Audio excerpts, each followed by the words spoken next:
Seeing others the way Christ does, next on the Road to Reality with Brother K.P. Yohannan.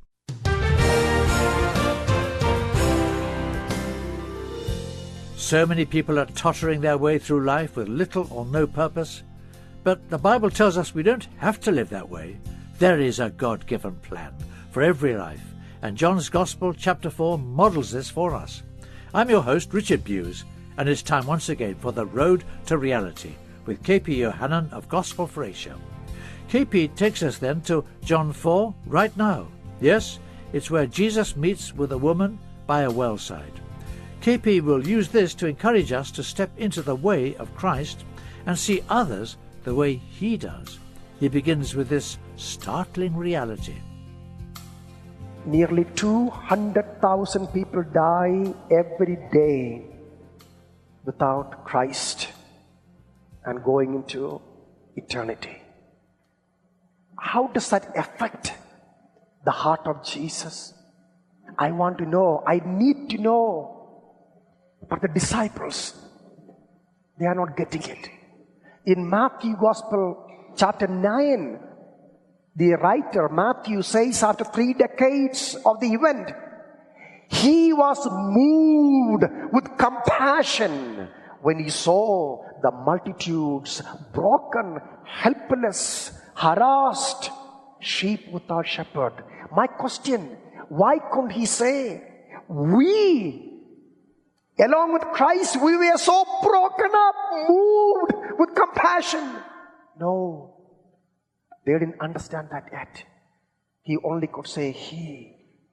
What happened on the face of Jesus that Matthew could not forget? After 30 years, he couldn't forget it. Did Jesus collapse and just wept and wept when he saw the suffering and the poor and the needy? Question. What is hindering me from understanding Jesus' heart? Or am I really following the Jesus of the New Testament? Or have I created a Christ of my convenience, as Corinthians did, who smiles at me no matter what I do, where I go? What is wrong? And this is where I think Jesus is asking, would you please stop and thinking about yourself and look away and see what I see? Keith Green was a dear friend who went to be with the Lord, a radical disciple of Jesus. He wrote many wonderful songs. He sang very well, and I will not attempt to sing any of his songs. But here is a couple of lines that will speak to us clearly what it's all about. Do you see all the people singing down? Don't you care? Don't you care? Are you going to let them drown?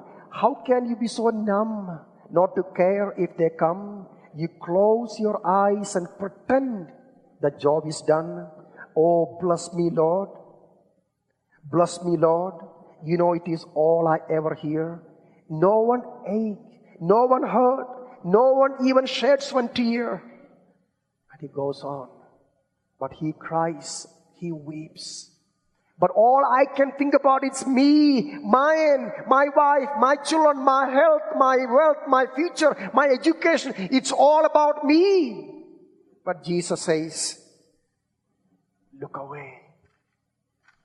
1974, I came to the United States, to Dallas to go to seminary. North America does strange things to aliens like me. Someone who walked on the streets of India and Nepal for 8 years, weeping over the lost multitudes, getting beaten up and abused for the ministry. Now having come to America, without me even thinking about it, I was becoming normal. When I first came to America, I thought hot dog was dog meat. Hot curry, hot rice, hot dog. But I learned my lessons well. Because of the resources we inherited, from Germany. I didn't have to borrow anything or buy no credit. Just pay cash and buy stuff. I began with the Kmart, the cheapest stuff. When I first came, I ended up with the Neiman Marcus. You can buy a suit for $100. You don't need to spend $800. That's dumb. You can give $5 and buy a plastic watch which tells you more accurate time than an expensive Rolex. But I have to have a Rolex. 70 expensive silk neckties, all from Europe. It took me sometime half hour try to figure out what color fits me, because I read a book, Color Me Beautiful. If you men don't understand what I'm talking about, please ask your wife. Or look into her purse. Different little pieces of cloth she is carrying around, matching, trying to figure out what to buy. And she is smart. Books with thousands of books in my library. Books I may never read, but they all look so wonderful. 10 acres of land, brand new, beautiful house, new cars. Please don't misunderstand. I was not doing anything dumb on the streets. I was an ordained minister pastoring a church also at the time. Nearly 3 years went by. I found I couldn't cry anymore. My eyes were dry. Oh yeah, I talked about heaven, hell, missions, the lost world, suffering world, and everything that's a preacher's job, and I did it too. But it was all so objective. Nothing moved my heart anymore. And finally, I was so discouraged, I thought about walking away from the ministry itself. And that's when, by the grace and mercy of God, the Lord began to deal with my heart. I went to my room, just sat on the carpet, and I said, Lord, I'm lost. I can't cry anymore. It's all a profession anymore. I'm no more the person I used to be. I don't know what to do. I prayed before my congregation and meetings, such prayers that people were so moved, they thought it was the best praise they ever heard. But they were all carefully thought through words. And now I sit before Him and say, Lord, I just don't know what to do. I don't know what to tell you. I'm lost. If you know me, Lord, would you please talk to me? It was no more Jacob saying, my name, Father, it is Esau. He was clever. But finally, all alone, when God said, what's your name? I am Jacob. I'm lost.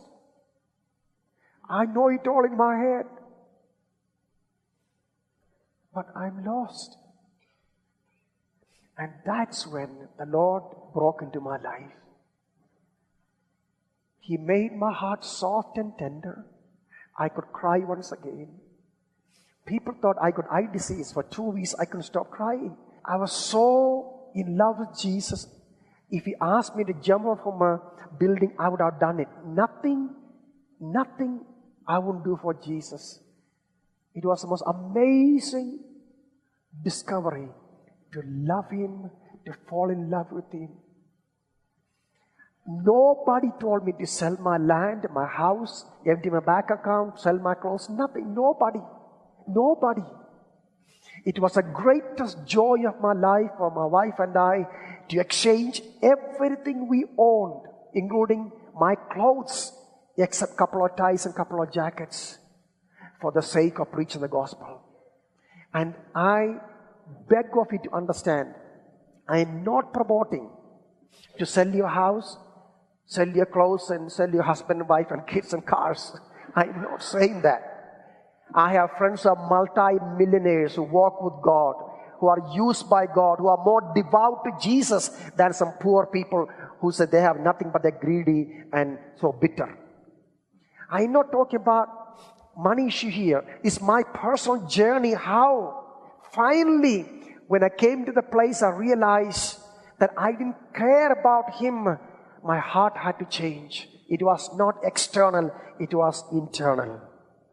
And the Lord will do the same thing for you. But you know what? Today, Gospel for Asia, we are in 10 nations in the heart of the 1040 window, 15,000 missionaries, 24,000 churches planted among people that never had a church before, 54 Bible colleges with 9,000 plus students, 3 years of training. Every year we send 2,000 to the mission field. 92 languages radio broadcasts heard by multiplied millions. Over 1 million people write to us every year. We produce over 100 million pieces of literature every year in 18 languages. Just launching a full-time 24 hours, 7 days a week television channel. And I can go on and on and on tell you. You know, all this came out of 28 years ago. I came to the place I recognized, unless the seed falls into the ground and dies to my ambition, my plan, my carnality, my self-centeredness, my lust, my dreams, my decisions, unless I am willing to lose it all, I will remain as I am. Nothing else will happen. My brothers and sisters, Jesus is not angry at you or me. No, He loves us. It is out of such love He says, "Come away, my love," as Keith Green sang. Come away from this mess. And that is the invitation, not of condemnation and judgment, rather out of love and pain. Why? Because He called you and me not for time, but for eternity, to be with Him forever and ever. What we have here is but only for a few moments of time. Let's not forget that. With that invitation of love, we'll take a little break from our study, but we'll come back to Brother KP in just a moment. This is The Road to Reality from Gospel for Asia. Hey, listen, if you are aged between 18 and 25 and want to grow in your walk with Jesus as well as impact unreached people for Him, our School of Discipleship could be just for you. You can take a precious year to grow closer to the Lord and help reach the world's most unreached with the gospel.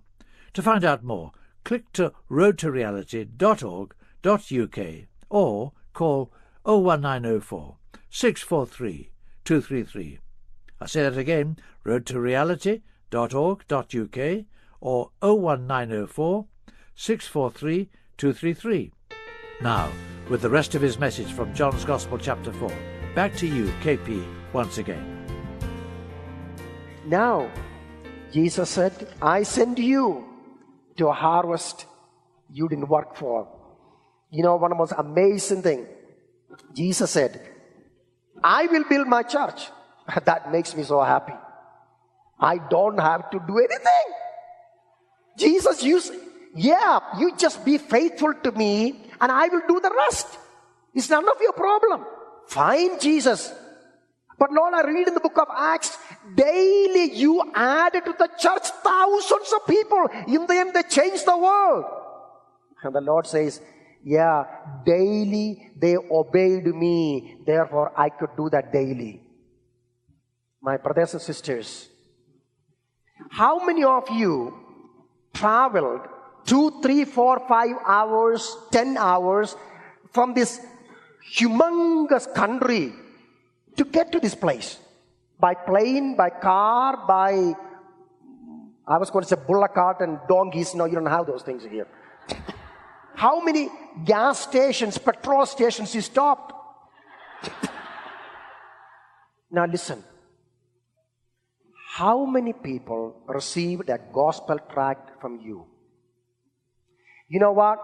It is time we become little crazy, little extreme and radical, unafraid, unashamed to say, I belong to Jesus. We need to learn to say, there's a hell, there's a heaven, there's a Jesus, time is running out, repent. Whether they like it or not, we need to start doing that. Just a few days ago, another sad telephone call I received. One of our missionaries in Bangladesh who won nearly 100 people to the Lord, they baptized, a church was born. As he was going in a bus, they stopped the bus, pulled him out of the bus and beat him to death right on the street. He left his 23-year-old wife and 5-month-old child behind. You know what the sister said? I'm so sad, heartbroken. I lost my husband. He actually was one of our graduates from our Bible college in Dhaka. Then the sister, in the midst of her tears and sobbing and pain, she said these words, but I have a child. I will raise my child to take the place of my husband.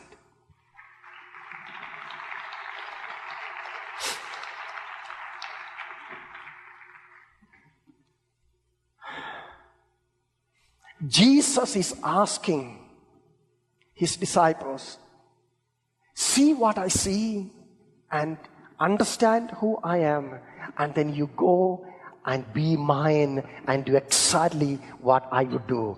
I'm going after the cross, willing to pay the price, and you be willing to do that. And that's exactly what Thomas did when he came to India. Finally, he was killed for preaching the gospel, and his tomb is still there. I do not know if you ever read the story of Adoniram Judson. With this story, I want to conclude and pray for you. Judson was the first missionary from America to leave his country. But before he would take off to India and Burma, in 1810, he happened to fall in love with a young girl named Anne Nancy Hasseltine. She was a daughter of a very rich, affluent businessman. So young Judson, asking permission from John Hasseltine to marry his daughter, writes these words. Listen close. I want to ask you if you're willing to part with your daughter early next spring. You may never see her again in this world. She will be subjected to terrible hardships and sufferings of a missionary's life. She will be exposed to the dangers of the ocean, to the fatal influences of the southern climate of India.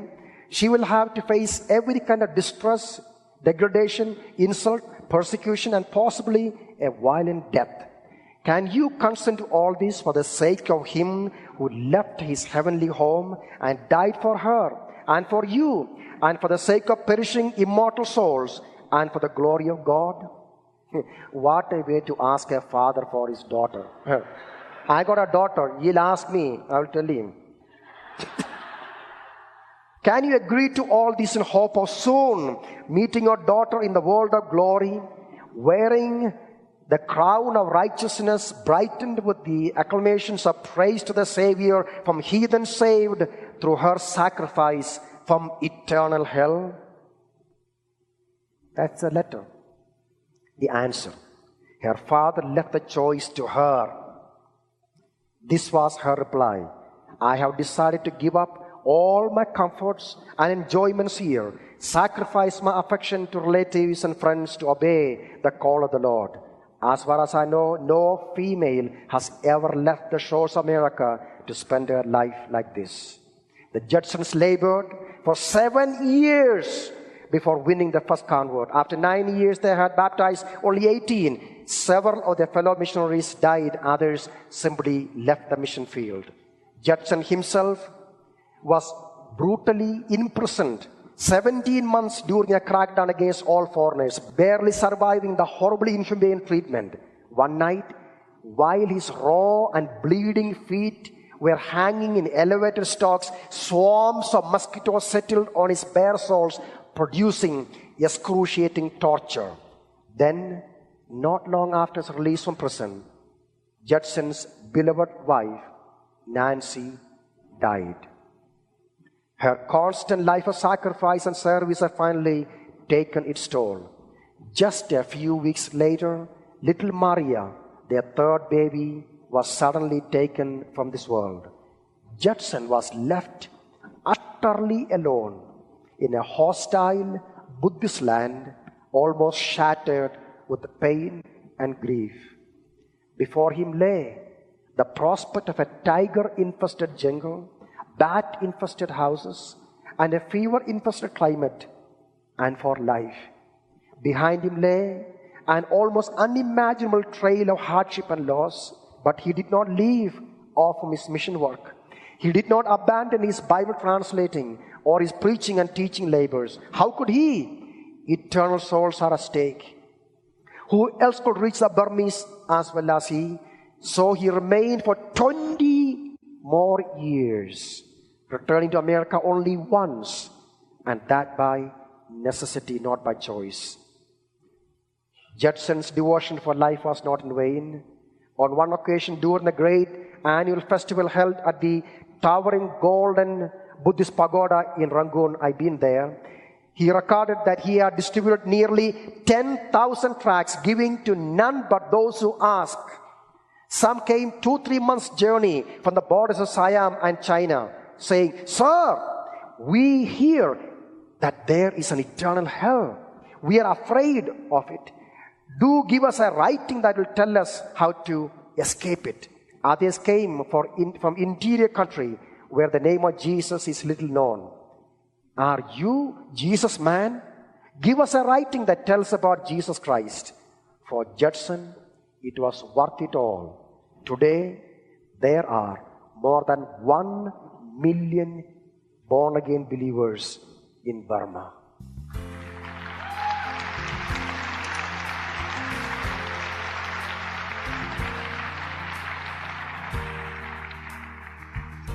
Jesus said, "I am sending you." It's exciting news, and to think that God could use little me as a part of His plan to reach the world for Him, well, it's an honor. If you are aged between 18 and 25 and want to grow closer to the Lord, be interested in our School of Discipleship, an opportunity to set aside a year to serve the Lord and to impact the unreached world.